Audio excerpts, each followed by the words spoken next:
Hey, what's going on, everybody? Welcome to Garden Groove Recording Space. Earlier today, I shot a video for the Welsh Tuning System drum kit. If you guys haven't seen this before, you can tune the whole kit with this one wire that's connected to this one knob.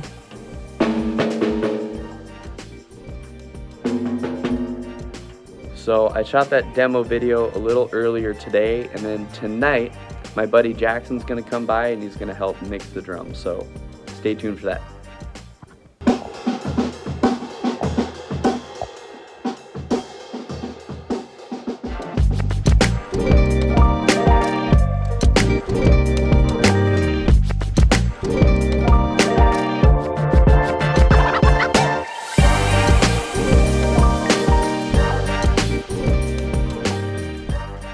Hey everybody, my name is Jackson Maddox and I'm an audio engineer here in Nashville, Tennessee, and I'm over here at Garden Groove and we are just going to go over some drums that were recorded here. My buddy Taylor here just recorded these with WTS and did a little tutorial, that's the wrong word. He did a demo with the WTS drum kit, and it is a really cool sounding kit, and of course this space is really well treated, so these raw files were very easy to work with. But I'm just going to kind of go over what my process is on how I would mix like a regular drum track like this. So starting with what we're actually working with, we've got 8 tracks of audio here. We've got a kick in, a sub kick, a snare top, a snare bottom, a rack tom and floor tom, and then an overhead left and right. So if you have an 8 channel interface, this is going to be a really good setup to get use out of all your channels and have the most hi-fi detailed sound possible. You could always substitute in an input for a room mic or something like a kit mic that's stuck somewhere in the kit, but you can also replicate that with parallel processing and reverb and things like that. So what we're going to do is just go over what we have here, and I'll kind of explain my thought process. So typically when I'm going into a drum sound and I want to hear what is going on and kind of get levels, I like to zero out the overhead and the kick. In this case, we're running a kick bus and an overhead bus, as well as a snare bus and a tom bus. So all of those close mics are going to get grouped together and sent to their own individual buses, and then all of those individual buses for each element are going to get sent to an overall drum bus. So really, your drum sound is primarily going to live in the overheads. The overheads are going to make or break your drum sound. They're going to give you really what your ears are going to hear in the room.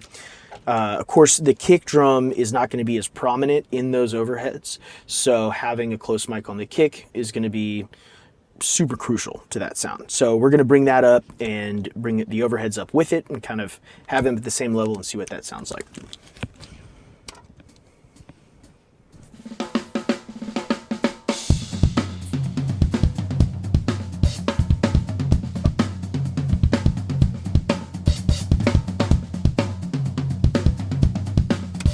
So that is with no processing whatsoever. That sounds pretty good. That's a pretty good starting point for us. And I know that I'm not going to have much trouble at all getting things to sit where they need to. So let's just kind of do a microscope view of each of these elements, starting with the kick. So I'm going to drag this bus over here just so I can see everything together. And so you can see, got our kick in, kick sub, and our kick bus. So first and foremost, our kick in it sounds like this. So a lot of attack, a lot of punch, but not quite as much thump as I would like, even from a kick in. So I use the Blackbird and Kit plugins BB105. It's based on the Neve 8078 that's in Blackbird Studio A. I got to track my first big studio project on that console, so I'm very familiar with how it responds, and I just love it on drums. So all I did here was actually just boost around 56 hertz. I put it on the bell setting, and I'm just bringing out more thump out of that kick in. So this is what that's going to sound like. Here's without, and here's with. Just a lot more thump, and as much as I want the attack more than anything from that mic, I definitely still want the thump. You know, that's the point of a kick drum, in my opinion. Of course, with different genres, you're going to emphasize different things about a kick, but I generally like to at least have a decent bit of thump in there. So for the sub kick, we're actually doing something kind of fun. I have a Line 6 Spider 3 amp that I disconnected the speaker on and wired to a XLR cable. And that XLR cable is turning that speaker into a microphone. So when you reverse wire a speaker, or when you reverse wire a microphone diaphragm, they can become the opposite of one another. A microphone diaphragm probably would not make a lot of noise if it was reverse wired, but a speaker reverse wired can take in a lot of sound, especially low end. So all I did was disconnect that speaker, solder it to a little piece of cable with a XLR on the end, and we have a sub-kick mic. You can do this at home with a crappy little amp that you have. Any cheap amp that you have, you can make this on your own. So this is what it sounds like by itself.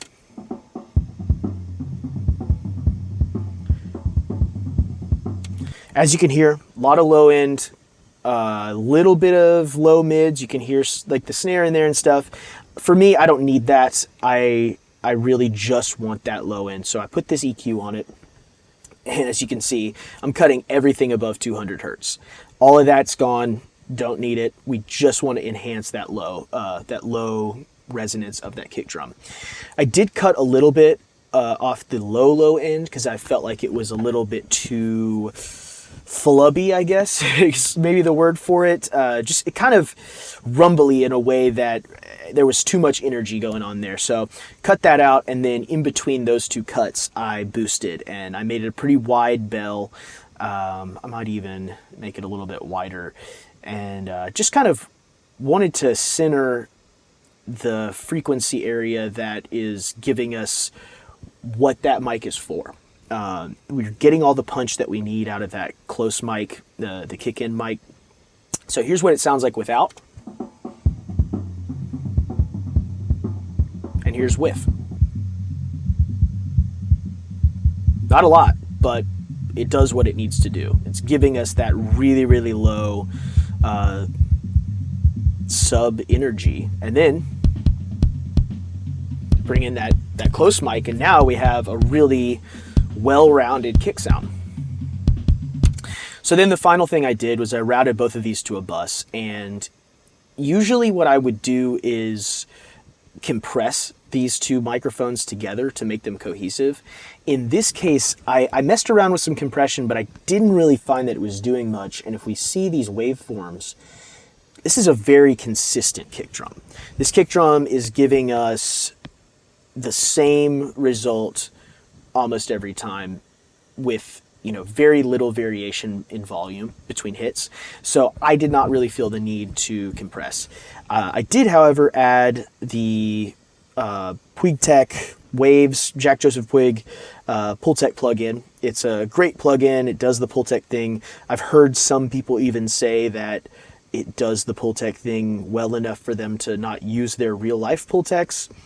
I don't know if that's, I guess that's really up to the listener, but to me it sounds great, and it does what it needs to do, and it enhances what I'm doing. So all I'm doing here is just boosting at 60, and that's going to be two microphones going into one source and getting the same frequency boosted. So the way I think about that is we're kind of in the same way a compressor would lock two microphone sources into one another.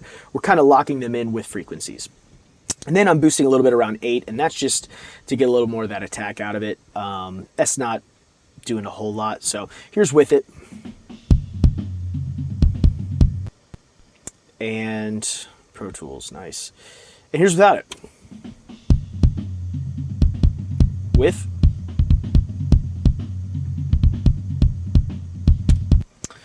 So that is our kick drum sound. Very punchy, but has plenty of subs and is it's doing what a kick drum needs to do. Now I'm going to jump forward back to our overheads, since the original sound I played was the kick with the overheads. Typically with overheads, I will run them to a bus, and then unless there is something really particular going on, I will process them together and not separately.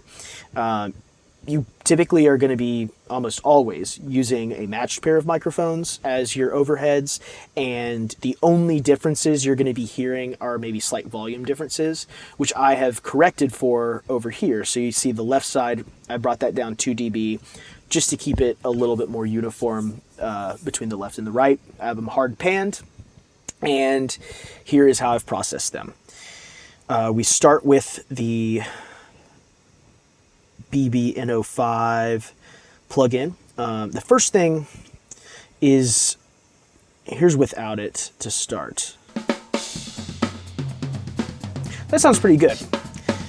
As you can see, I'm boosting some 10K here, and I'm cutting up to 82 Hertz. So here's with it. So what I'm doing there is I am just cutting out all those low lows. We're getting that low end from the tom mics and from the kick mics. We don't necessarily need that in the overheads. Some drum sounds and some genres will lend themselves better to leaving more of that in the overhead sound, especially if you want to use fewer mics and go for a more old school thing. In this scenario, I really want these overheads to be cymbals and attack and resonance as well of the kit. I want it to sound like a picture of the kit without that low end stuff getting in the way of those other things, because the low end is quite loud always. You're always going to hear a lot of low end in any sound that you're capturing. And so in this particular scenario, I'm just going to take all that low information out. Still want a little bit, but not too much. And then boosting that 10K is, to me, it's like lifting the veil off the sound. If you have a mental image of what it sounds like in your head, as soon as you start to turn that 10K shelf up, it feels like you're lifting a veil, and you can all of a sudden, you can see clearly, more clearly, what you're listening to. So here's with it. Once again, here's without. That by itself could be cool in the right context. For me, I was just hearing already kind of a hi-fi thing, so I wanted it to be more hi-fi. There you go. And then I like to compress them together as well, since we are dealing with identical microphones that are just two sides of the same placement, so to speak. I'm using just the stock Pro Tools compressor. I go to the drum comp setting. That one usually does the trick. I like to play with the makeup gain and the threshold, though. I think that those are definitely going to be contingent on what's going into them. So you want to play with those and make sure that they are kind of tailored to what sound you're sending into it. But these presets on here are always a really good starting point, especially if you just find the name of the thing you're trying to do. So here's what it sounds like with. As you can see, it's not going that much beyond the threshold. It's just giving us a little bit of bringing out some more of the resonance and giving us a little bit more of the attack as well. So here's without, here's with. For me, it seems like the snare has a little more detail when that's in there. All right, so now let's check back with what we have so far. We've got our kick and our overhead, and I still have them zeroed out.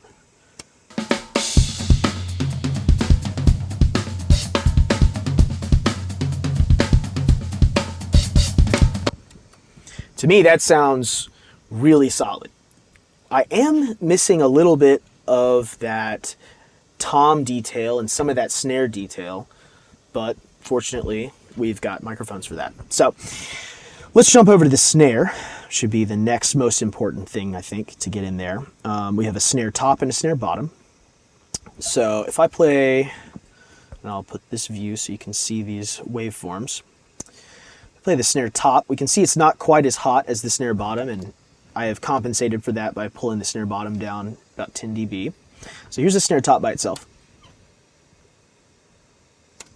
Well, if we bring up the snare mic, then it'll be by itself. There we go.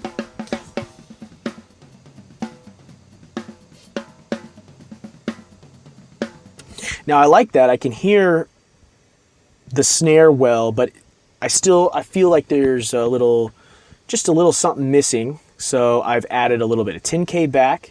I've added some 2.7, which the 2.3 to 2.8-ish range is going to be where a lot of that real smacky attack is, and it's just a great sound for a drum kit overall, or a snare drum in particular.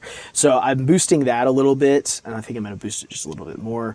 And then I'm cutting again up to 82, because there's no need to be getting any kick drum in there, really. I mean, that's not necessary. I don't, however, cut up to 150 because I want that snare to have some more low end punch to it. And even though we think of a snare drum and we don't really think low end, but there is kind of a sweet spot on a snare drum where some of that low end can give you this it really just gives you the power of a snare drum. Whereas you can get that on the upper end, you can get the smackiness, you can get the attack. The lower end can give you that punchiness. You just have to pick the right frequency range. So for me, on this plugin in particular, I use the bell and I go to 180 and I boost that. And that's kind of the perfect spot. So here's what it sounds like without.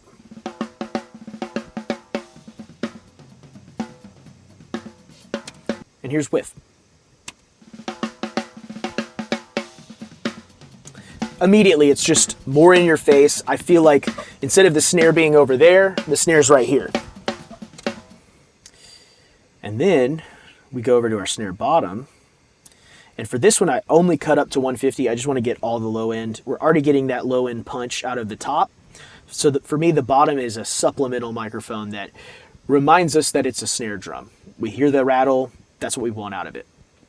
Sometimes I'll boost the top end on that if it's a darker microphone. In this case, I didn't really need to. So here it is without the plug-in. And you see, you can hear that thump of the kick there. So when we bring in the Neve plug-in, you can still hear some kick, but it's just less noticeable. Bring the top in.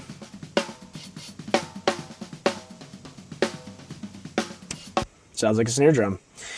And then on the snare bus, the only thing I have going is just this 1176, and I have the attack set slower, so it's not crushing the attack of the snare. And for this one, what I was going for was I just wanted it to be just a tad bit more in my face. I wanted to have a little bit more resonance on it, a little more intensity. So that's what this is. So here's without. Here's with. Immediately, more ring. Of course, Pro Tools giving us a hard time as usual. So immediately ringing out more in your face. 1176s are great for that. And if you've noticed, thus far, I have only used two plugins that are not stock Pro Tools plugins. So you can achieve this with stock plugins very easily. I just happen to have the Pultec plugin. I think is a great investment. I think when I bought it, it was on sale and it was like $30. Waves is always running sales, so you can get that plugin for a very affordable price. And then also I think the Neve plugin is about $100, and it doesn't have to be that plugin. There's all different types of preamp plugins or just regular EQ plugins that'll achieve the exact same thing. I just think that the preamp plugin adds a bit of a vibe that you can't quite put your finger on. So finally, as far as close mics go, we have our toms, and that is going to be a little bit, maybe a little bit more tricky, you could say, but not too tricky. Toms are an interesting thing to get correct, but they're ultimately, I think toms are really the most supplemental microphone placements. You can really get a solid tom sound in your overheads if they're placed well. So this is just going to be to enhance that and give us just that much more of the detail of the toms. So here they are unprocessed by themselves. Already sounds pretty great. I am using the SSL E-channel plugin, and this is a preset that I originally found. I want to say it's either the stock Rack Tom preset or the Chris Lord Algae preset, but I tweaked it to my own preferences, and I think it's a little bit less heavy-handed. So all I'm doing here is I'm cutting up to about, looks like 162, boosting around 10K, about a dB and a half, boosting around 5.9, 6 dB, around 4K, and then I'm boosting a little bit around 160, so just above where we cut off. And the idea with toms is that you really want to focus in on two fundamental frequencies.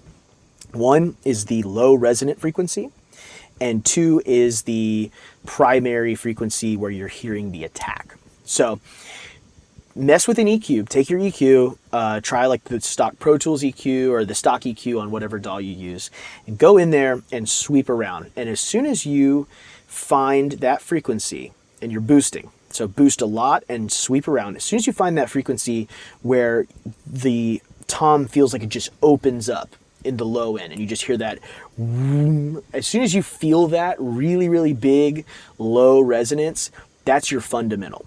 So with the fundamental, you want to boost that and then cut everything below it, because that's going to be where the mud is. Then do the same thing, but look for where the attack is the harshest.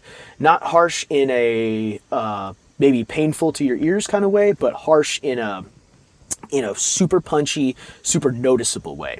And then you want to boost there. Don't boost too much, don't overdo it, but you really want to accentuate those, and then everything else above, below, and in between can be de-emphasized. And what that's going to do is you're going to be leaning more on your overheads to have kind of an overall picture of the tom, and then you're using those spot mics to enhance those elements of the tom that you really want to hear. Of course, this is not the only way to do it. This is just how I like to do it, and I think it's something that's worth trying out. It's definitely great for learning what a tom is doing in the context of a drum mix. Now, there's also a gate on here. So the gate is going to be cutting out any of those snare hits that we have. And also, I'm going to go ahead and just say the floor tom is set up about the same way. It's just, I need to put a low cut here, but pretty much set up the exact same way. I changed a few things about where the fundamental is and where the attack is, but it's just the only differences are in the sound of the tom and how I reacted to that. Same principle applies. So here they are with the gates, with all the EQ.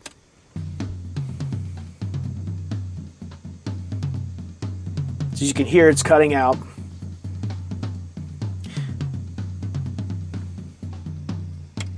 Now you don't want to go overboard with the gate as well, because you might cut off the tail of your tom, or you might have it sound too choppy, and then when the toms come in, they all of a sudden burst out and they're way too loud. So I would be careful and really just play around with the threshold on your gate, whichever one you use. And then for the tom bus, here's all I did. Just put the Tom's Tight preset on the stock Pro Tools compressor, and I again played with the threshold and the makeup gain, and here's what we got. This is just keeping things in check. I'm not doing anything fancy here. Here's without it. Here's without. Oh no, Pro Tools.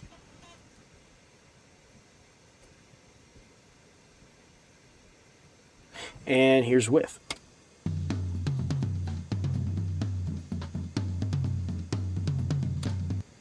Pretty straightforward. So now that we have all the elements of the kit sitting about where we want them, by the way, I am going to bring the snare bus down to about -8. I'm going to bring the tom bus to about -10. And that's just going to have them in the mix enough to where we can hear them and they are enhancing the way they need to, but they're not poking out so much that they're overpowering those overheads and they sound unnatural. There's sometimes that you maybe want that, and especially if there's a mix where there's a lot going on and there's layers and layers of guitars, you might want your snare super loud so that it cuts through all of that. In this context, this is a demo of a drum kit. I want it to sound like, basically like a drum kit would sound if you were standing in the room, but with a little more detail and a little bit more crispness, hi-fi elements. So that's basically how we have all of that laid out. As far as the drum bus goes, I am using this Abbey Road mastering plugin from Waves. It's a very cool plugin. It's so great on so many different things. It's great on drum buses. It's great on mix buses. It's great for mastering itself, of course, which is kind of what it's intended for.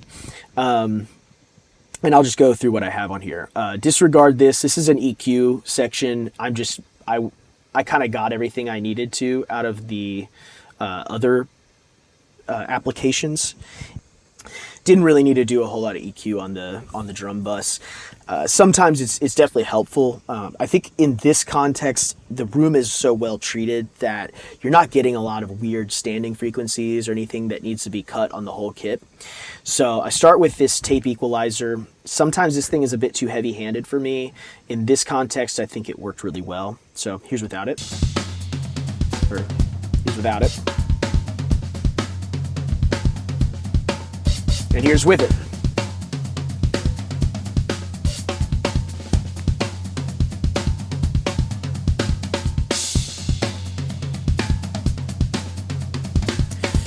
So as you can see, it kind of tightens up the low end a little bit more and brings out some more high-end detail. Sometimes it takes out too much low end on that setting. The other side felt a little too dull, but it's just one of those things. If you have the plug-in, you can play around with it. And sometimes it does just the right thing for either a drum sound or a full mix. It'll just kind of make things sit nicely. Then I'm adding a 10K shelf that is affecting the whole kit. If you notice, all the 10K that I was adding on the other things was very subtle and very specific to those applications.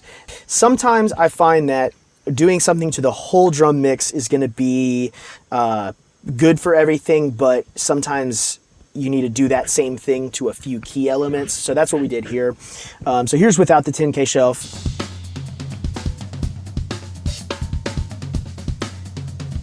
Here's with. Again, lifting the veil. We're just lifting the veil. We're making that mental image of what this drum kit sounds like that much more detailed, and I really like what that's doing. Final thing is I'm adding this limiter. If we open up here, I actually have a high-pass filter, which is just going to, it goes up to 121 hertz. That's just going to not add the compression to anything below 121 hertz. So anything below 121 is going to come through as is. And the reason I do that is just because sometimes if it is applied to the full frequency spectrum, your kick drum starts to lose out and it gets too squashed because it's too loud compared to everything else. So the compressor addresses that before it touches anything else, and you start to lose your kick and everything else starts to sound squashed. So that's what I'm doing there. I have the mix set at about 77%. So we're just letting just a tiny bit of that, about a quarter of the sound is dry, and then everything else is compressed. I'm using the modern setting and a moderate release. And then the ratio is set, I think this is basically 2 to 1. So here's without that. And here's whiff.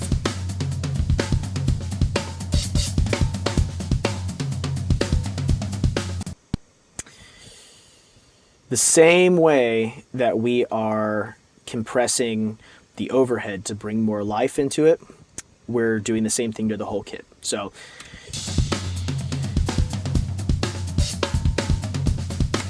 there's so much more resonance that comes in when you compress that way. And then the very final element of our drum kit is going to be our parallel bus. So our parallel bus is, we're taking an aux send, and I just have it set at 0, so it's a unity gain, and it is going to this parallel bus. Now, the parallel bus has two things on it. We've got an 1176, which is set to all buttons in with a medium slow attack and a medium slow release. And then we have this free plugin, you can go get it right now, called the Barrier. And it is also made by Kit Plugins. It is a saturation plugin, and you've got a mix knob, and you can cut out low and high frequencies. I left it wide open and full mix because we're going to be blending this in anyway. And I have the Barry knob, which is the saturation, turned up to about 6, so just over halfway. The reason I use this one is because I found that this drum sound was very clean, it was very hi-fi, and the super squashed compression sounded cool, but it was still too clean, and I wanted this parallel bus to be wild. I wanted it to sound almost unusable on its own. So here's what it sounds like. I have everything. This is just going to be the bus by itself that you're hearing. This is just the compressor. As you can hear, just super squashed.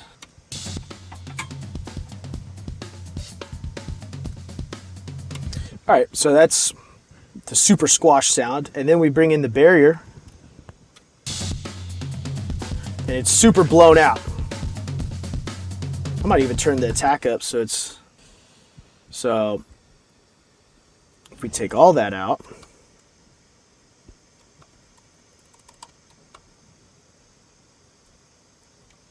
we're going to bring in that parallel bus to about -27, -28, just barely in there. We don't want it to be overpowering. And what that's going to do is it's going to do the same thing that a compression would do on a track, where it brings in just a little more liveliness. This is going to be doing the same thing. All right, so just a quick recap. We've got our kick in and our sub kit go into a kick bus. We've got our snare top and snare bottom going to a snare bus. We've got our rack tom and floor tom going to a tom bus. We've got an overheads going to an overhead bus. All of those are getting routed into a drum bus. And then all of that is getting sent out to a parallel bus that's going to just kind of dirty things up and add a little bit more grit into the sound. But overall, we're trying to keep this sound pretty clean and pretty hi-fi. And here's what it sounds like.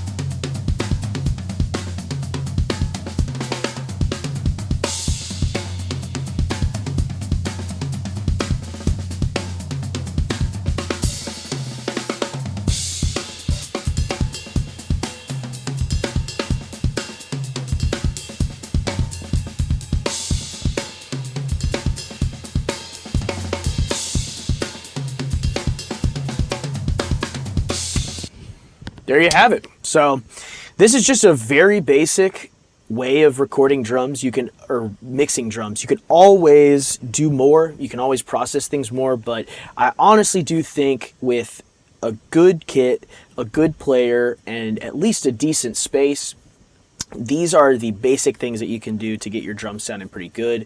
And if they're put in the context of a really good song, they're going to sound great. So get out there and make some records. you.